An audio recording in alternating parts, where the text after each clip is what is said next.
Red Rock's history is inseparable from the history of music in our state. Red Rocks transforms artists. There's nothing like Red Rocks anywhere else.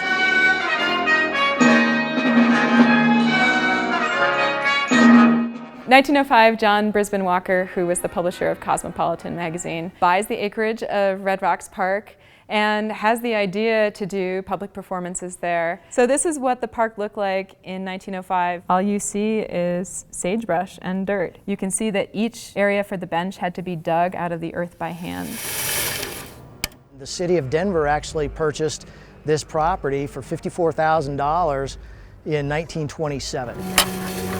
Construction began on Red Rocks Amphitheater in 1936. It finished in 1941, so that's essentially 5 years solid of work. This is the program from the dedication of Red Rocks, starting with an organ prelude on a Hammond organ. I'm holding Red Rocks history right here. I mean, you can't get better than that. The odd mysteries of the first Beatles tour is that Red Rocks actually didn't sell out for what became the biggest band in pop music history. August 1964. Maybe my sister's in there somewhere. Here we go! 2,500 shows over 75 years. We're live from the farm, kind of laid back. Bono with his perfect mullet. The Grateful Dead, Van Morrison, Steve Miller, and Buddy Guy. You get Norah Jones. Johnny Cash, August 1965. Simon and Garfunkel, July 1967. Goo Goo Dolls, the Beastie Boys, a lot of classics. Pretty much anybody who performs well, plays great live music, has done something at Red Rocks. When you look at the autographs that are on that wall, and then you stand here and you think about what that history is, it's really pretty incredible. I would have loved to have been in the audience for Jimi Hendrix. June of 1971, Jethro Tull's show was sold out. Nevertheless, thousands of fans came to the venue hoping to get in.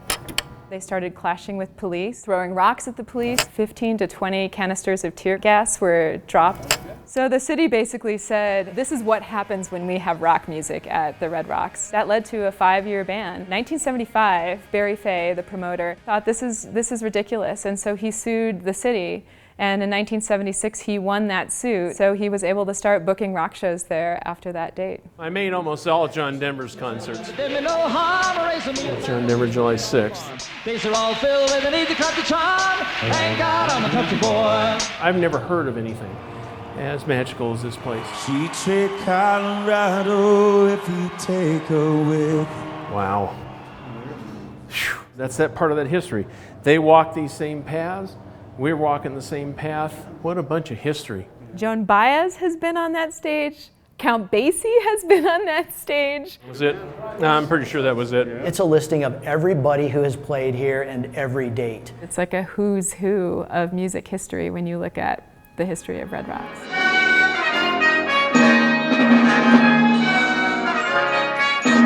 The memories that are made here, 9,000 people every night, so 9,000 memories at a time. That's really important when you look back over 75 years worth of music. This is just the first 75 years. The first of many 75 years. Can't wait till